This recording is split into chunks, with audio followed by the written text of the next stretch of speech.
Good morning or afternoon. My name is Janie Montblanc, and on behalf of the Great Basin Fire Science Exchange, the Native Plant Project, and our partners, I would like to welcome you to this webinar titled Sage Grouse Habitat Conservation Through Prisons, presented by Stacy Moore with the Institute for Applied Ecology. Before I introduce our speaker, I will go over some webinar details. If you have questions for the speaker or me, please type them into the questions pane of your control panel located at the top right of your screen at any time during the webinar. I will field the questions for the speaker after the presentation, but it helps us to have questions lined up, so feel free to type anytime. I also want to let you know that whatever you do in your control panel does not affect the webinar presentation. So you're welcome to type a test message or test your audio at any time during the webinar.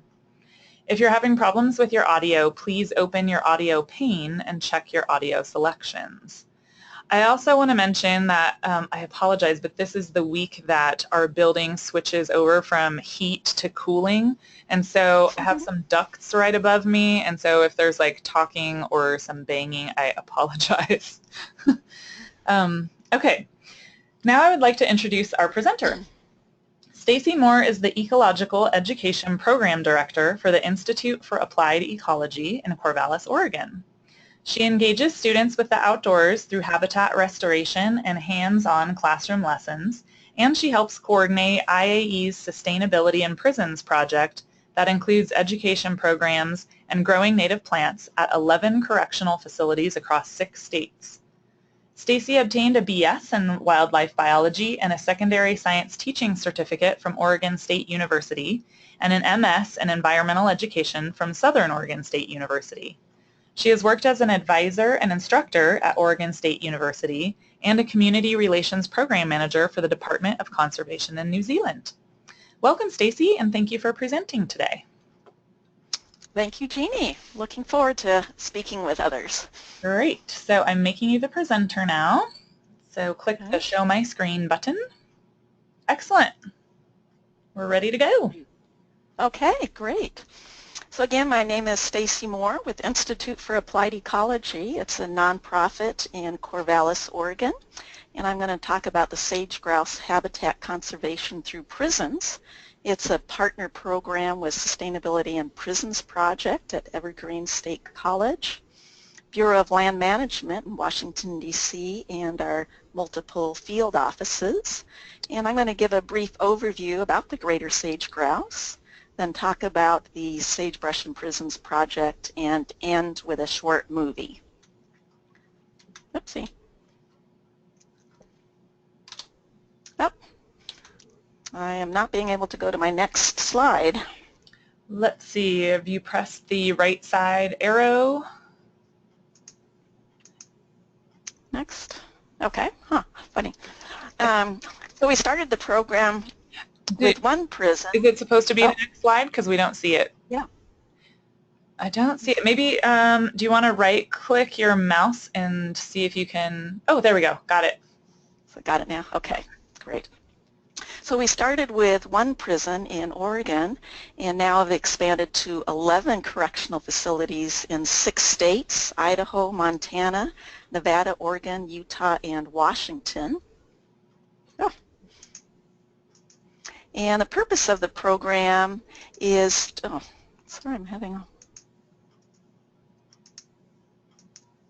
Purpose of the program is to improve habitat for the greater sage grouse by engaging state prison systems in production of sagebrush and other native plants for habitat restoration on BLM lands. So the greater sage grouse was being considered for listing in 2015. It was decided not to list it as an endangered species at that time, but state and federal agencies have been mandated to help the bird and its habitat. Historically, there was about 16 million of the birds, but today there's around 200 to 500,000 of the birds.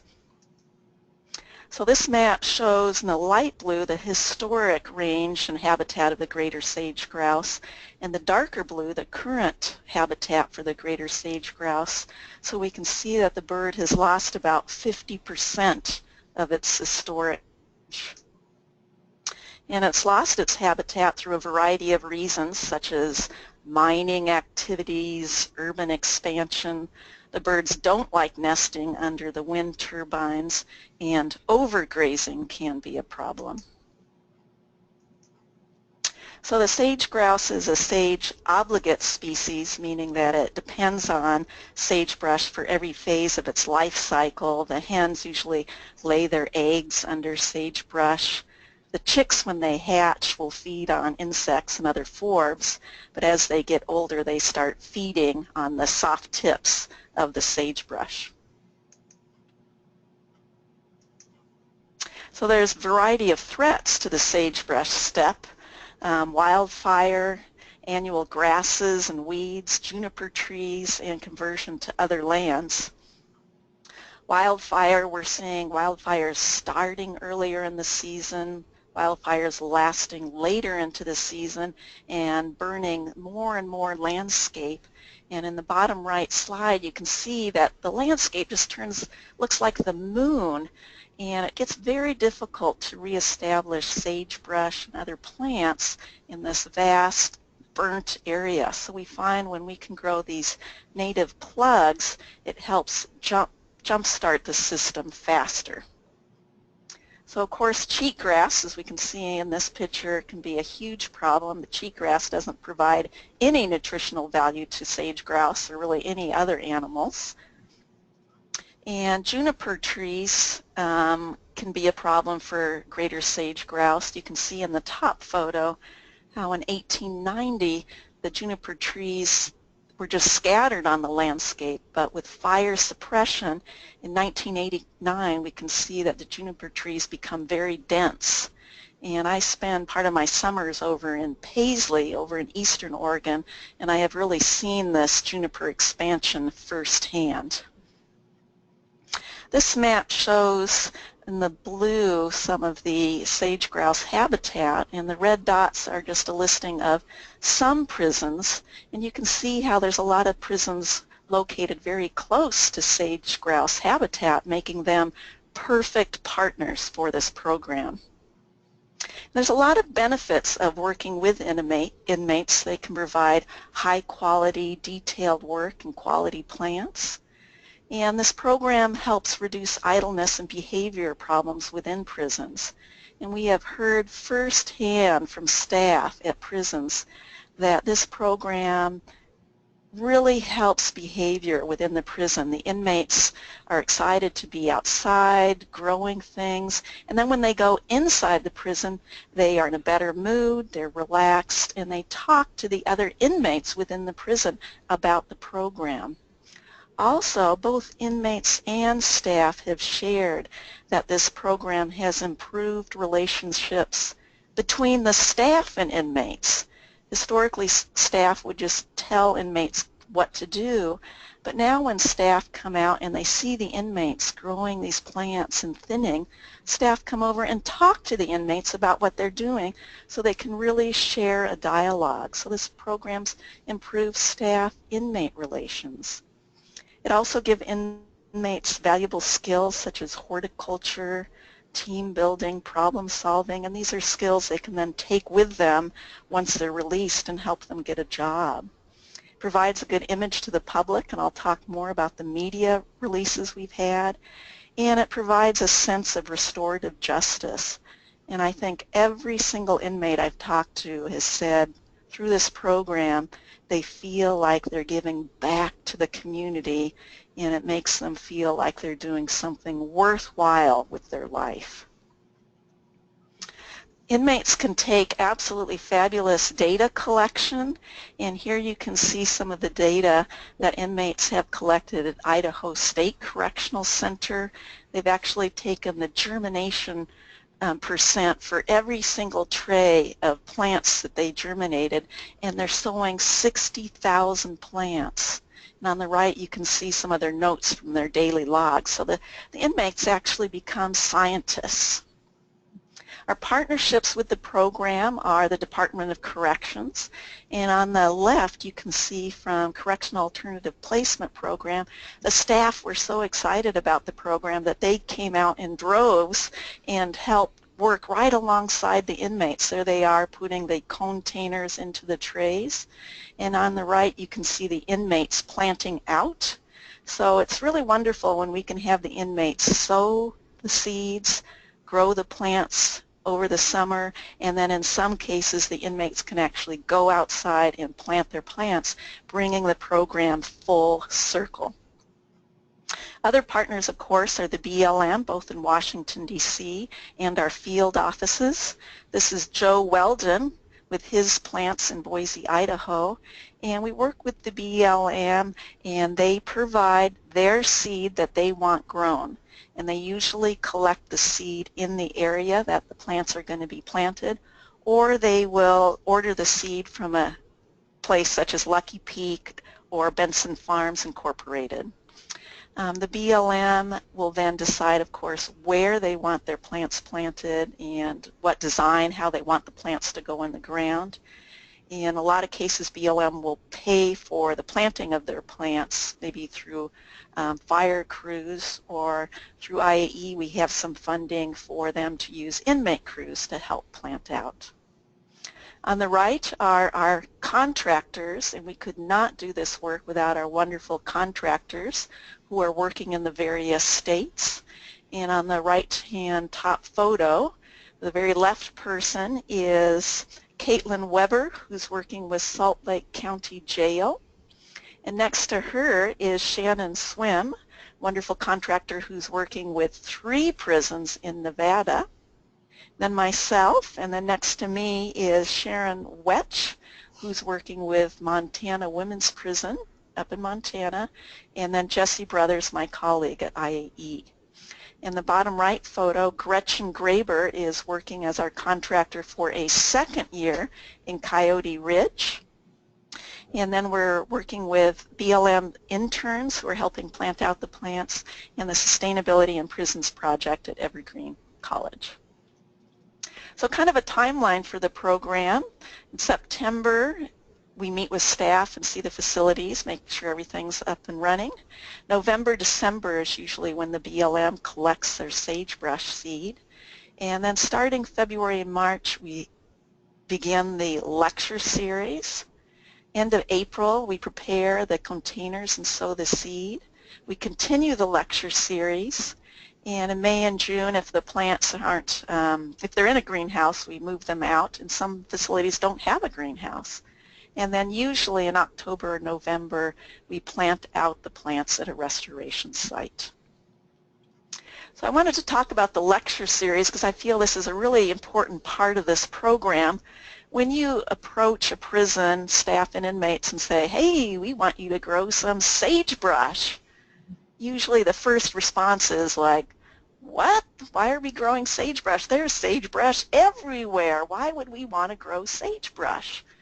So through the lectures about sagebrush steppe ecosystem, about creatures of the sagebrush steppe, about BLM management, about the natural history of the greater sage grouse, we educate both staff and inmates of why we're doing this program.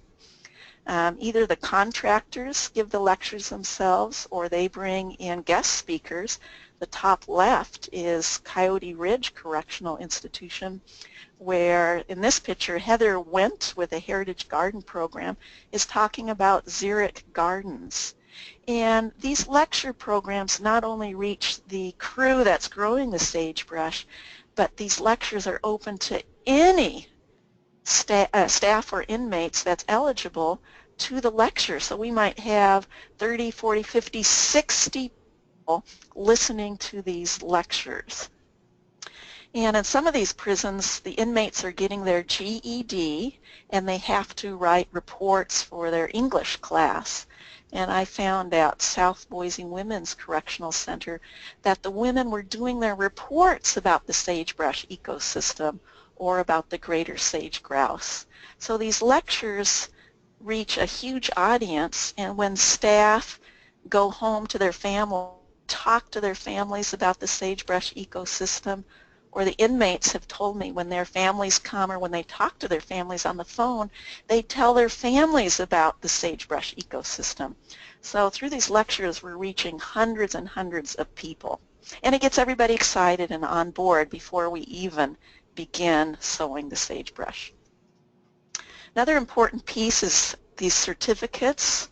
So at the end of the program, we give certificates of accomplishment to the inmates, and this shows their skills they've learned, again, with horticulture, team building, data collection.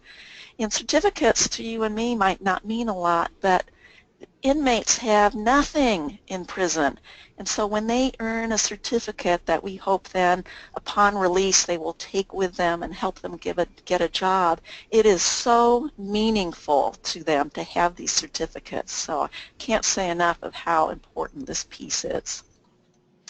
And as Institute for Applied Ecology, we don't just waltz up to a prison and say, hey, we want some of your inmates to grow sagebrush.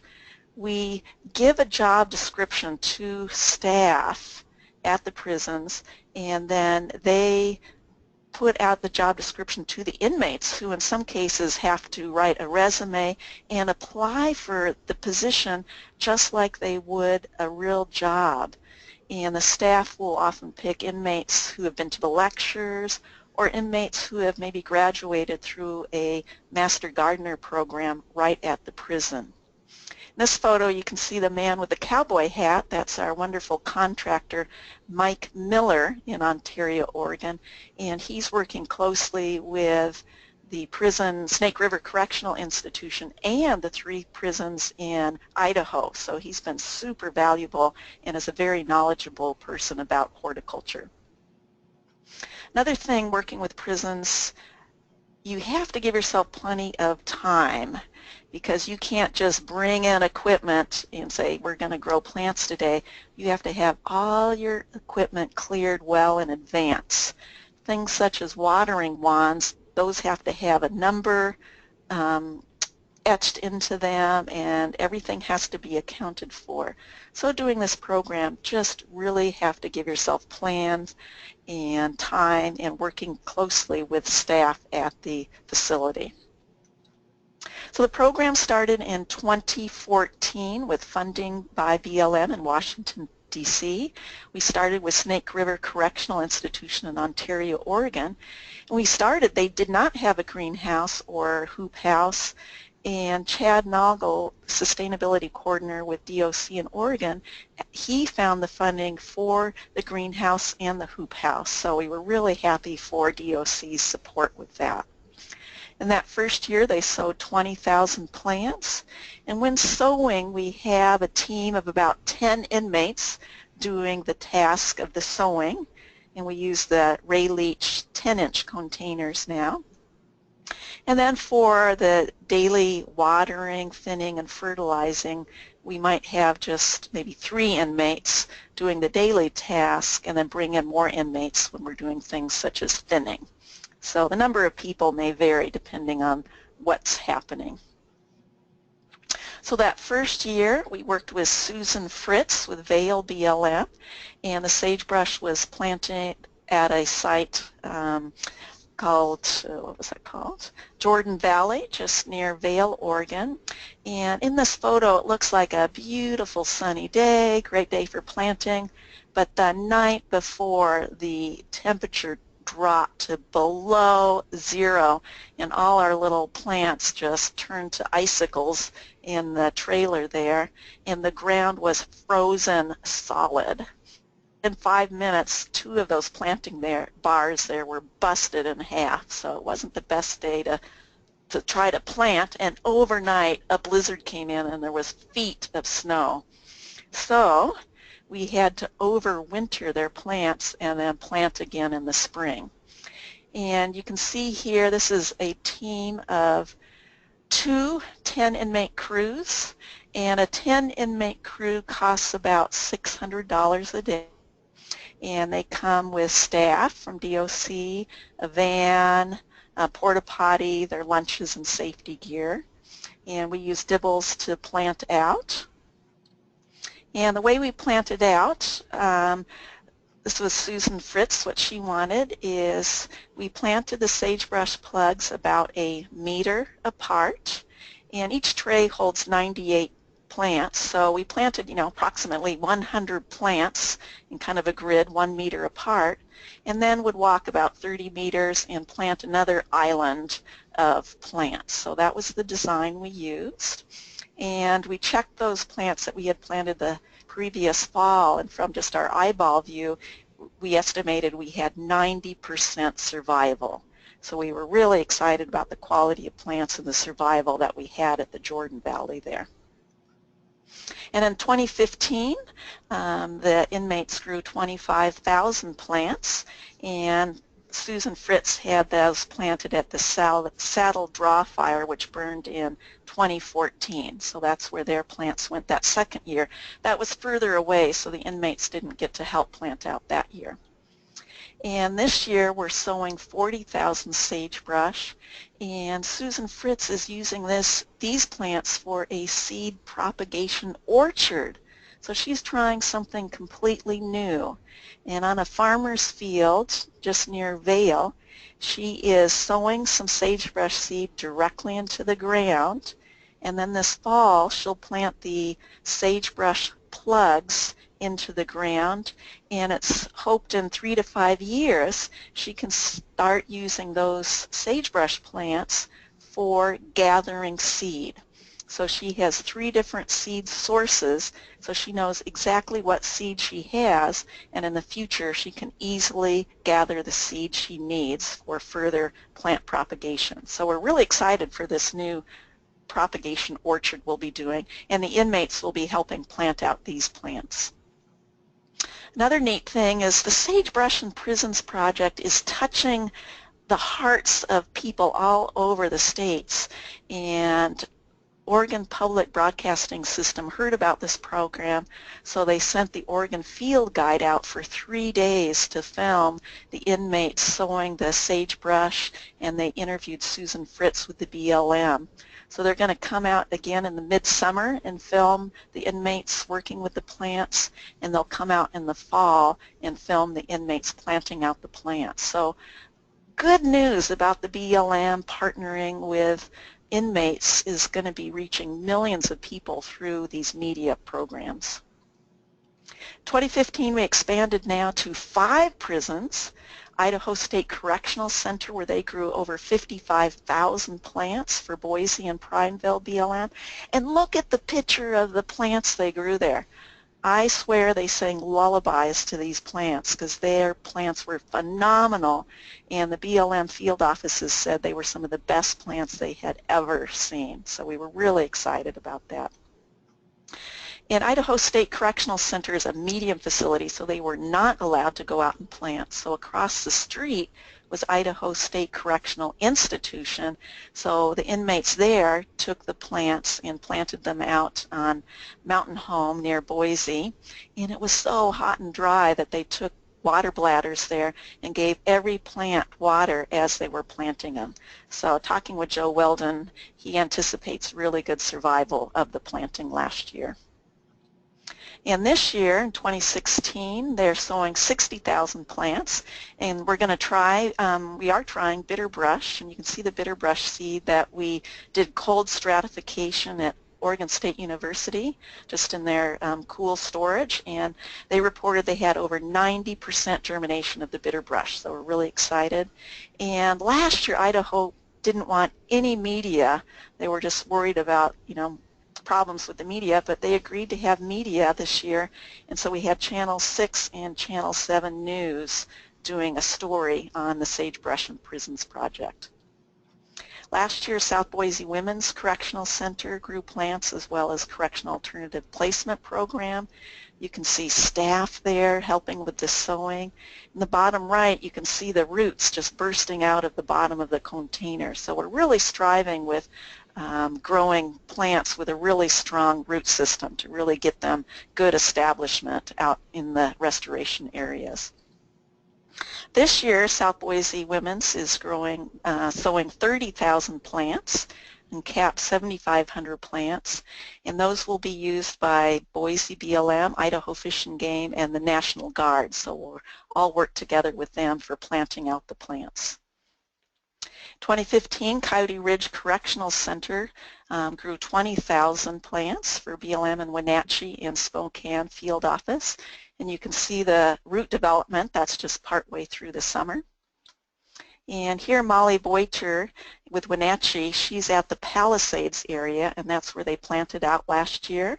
And she reported they had 63% plus survival rate, so she was happy with that.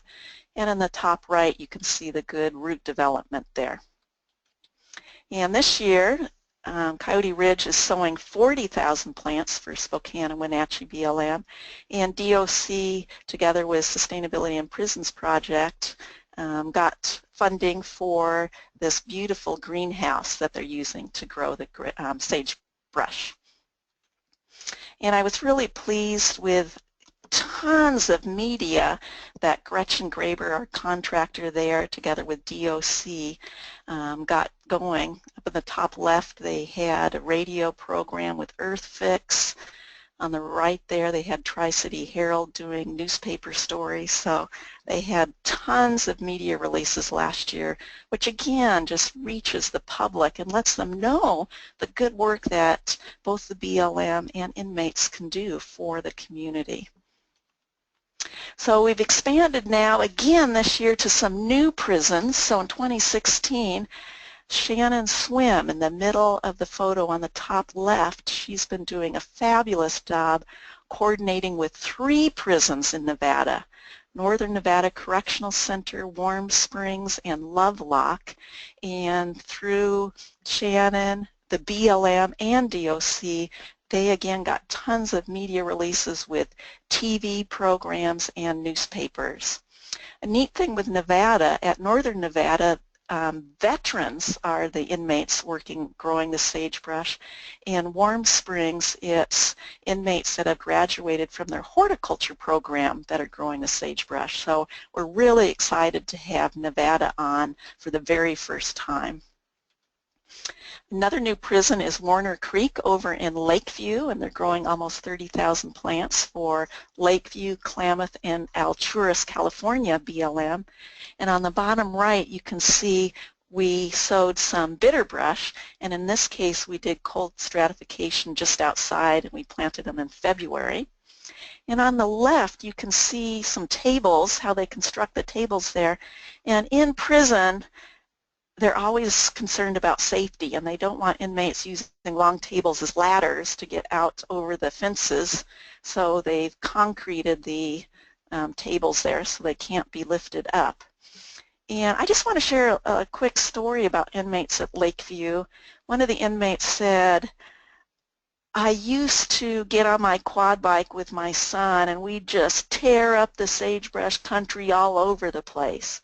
But he said, since the lectures about the sagebrush ecosystem and now I'm growing sagebrush, he said, I will never go out and tear up the sagebrush ecosystem again. I now really respect the land and I want to teach my son how to respect the land as well. So I'm just so pleased how this program is changing lives and changing perceptions about our ecosystem.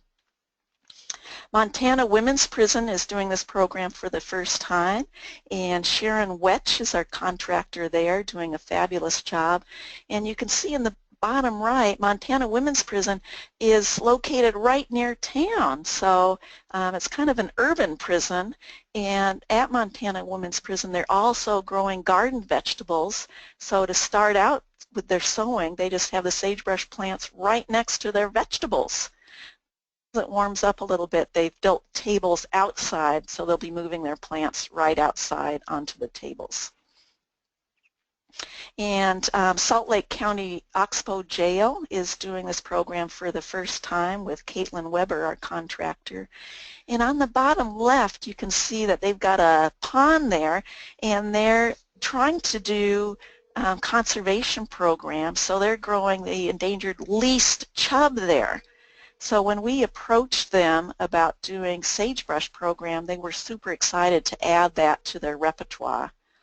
And on the right-hand side is a lecture, and this photo is actually from Dr. Nalini Nankarni. She's not part of our IAE, but I just wanted to show how she brought in a lecture about plants that looks like juniper there, and you can just see the smile on the inmate's face from smelling juniper, of handling something alive.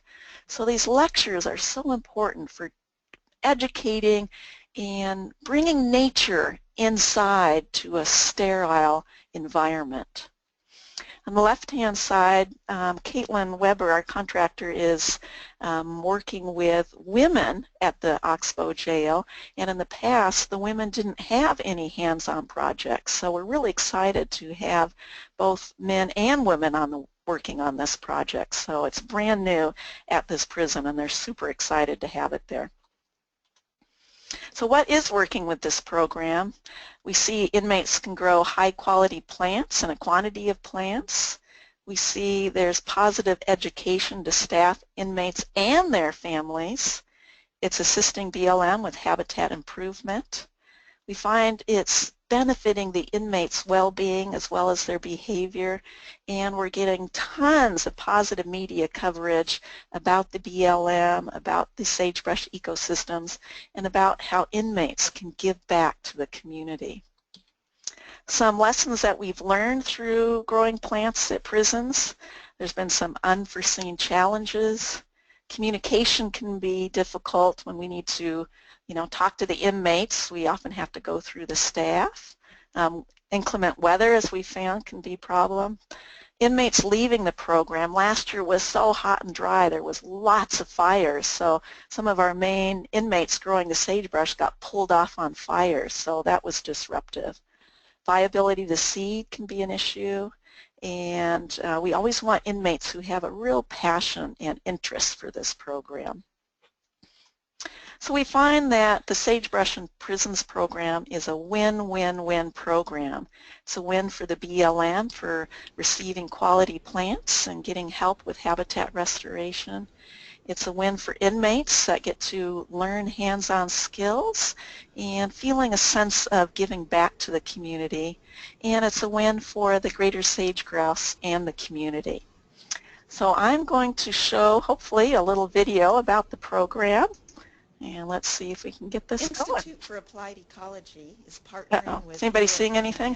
Yeah, and audience, you might have to turn it up a little bit because it sounds a little bit quiet. Grow and plant out Wyoming big sagebrush. And I don't see it, so you'll just have to let me know when it's done. Okay. Wildfire to help reestablish sagebrush and to help restore greater sage grouse habitat. So we're at the Danner Loop 2 fire, and this burned in 2012, and it burned off a lot of the sagebrush that we had in the area. So we're replanting sagebrush back into the area to improve the habitat for sage grouse. Sagebrush is an important plant because it provides a seed source for the young to eat, and it also provides cover for the sage grouse so they can hide from their predators.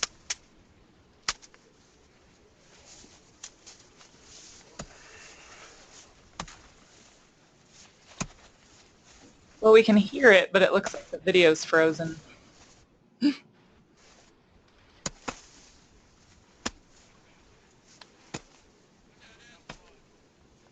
Actually, I can't think of better karma than planting trees or prairie reclamation. So I believe in this.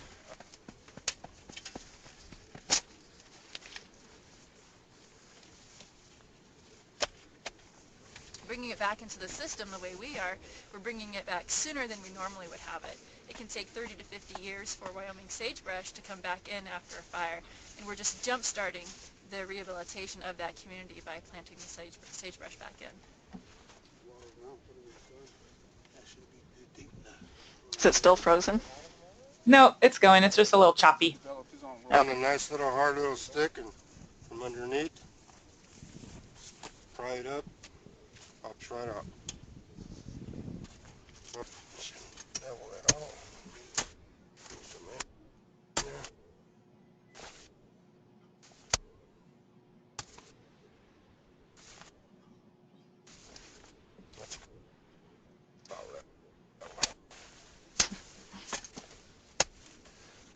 This isn't only for us to enjoy. I like to, you know, for the future generations to be able to enjoy as well. It's rewarding because I'm not sitting around doing anything, and anytime you get a chance to give back to the community and help others, it's always a rewarding feeling. You can put on your resume, like, hey, I actually did something positive in there. So I'm excited about this. It's a lot more fun out here because it's just wide open spaces. You know, get to see more country and whatnot.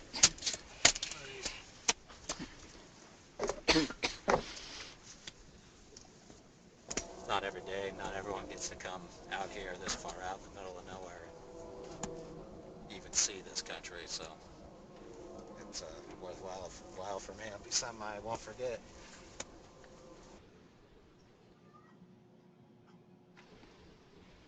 That's it. All right. Great. Thank you. Okay, so I have a question, Stacy. Let's see. First, I can't. Is it possible to bring back your last slide on your presentation? Good question. If not, that's okay. Oh, there we go. Great. Okay. Yeah. Thank you. So I'm curious. You know, I've heard from a lot of government seed contractors that there's kind of a backlog of growing native seed, and I'm wondering, has there been any talk from the BLM or other agencies about using prisons not only to grow sagebrush but also native plants, or would that sort of put them in competition with the native seed growers that they have around? Yeah, that's a good question. There has been discussions about that. Right now, because there's such a huge need for these plants, we feel we're just augmenting some of the plants, and places like Lucky Peak that grows millions and millions of plants. We're not in competition, but we're just augmenting some of the plants for local areas. So we even talked with Lucky Peak, so they've been helping us get started. So good question, but we feel at this point we're just augmenting, working together, and it's not a competition. Great, thanks.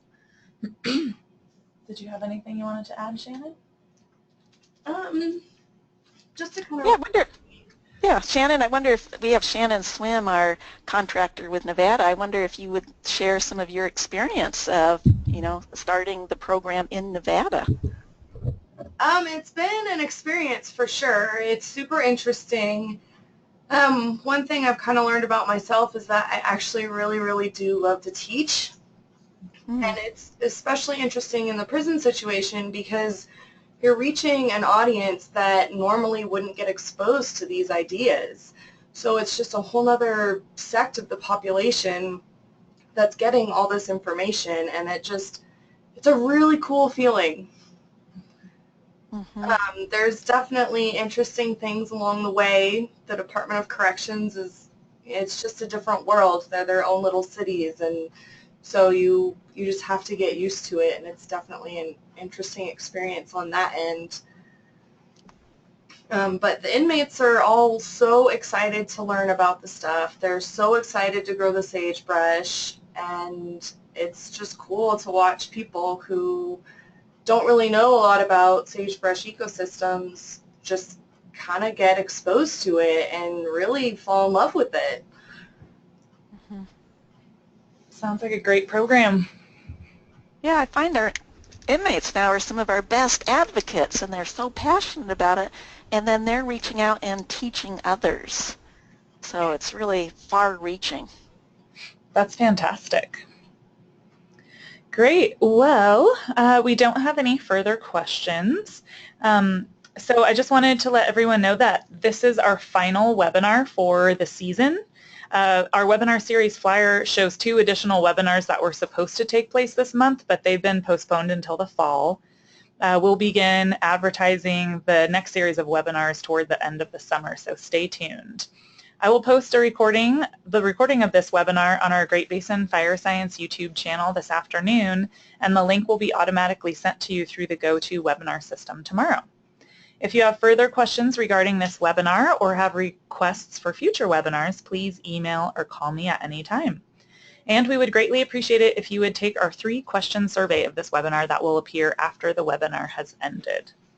Again, thank you for your participation today, and thank you so much, Stacy, for your presentation. Great, my pleasure. Thank you.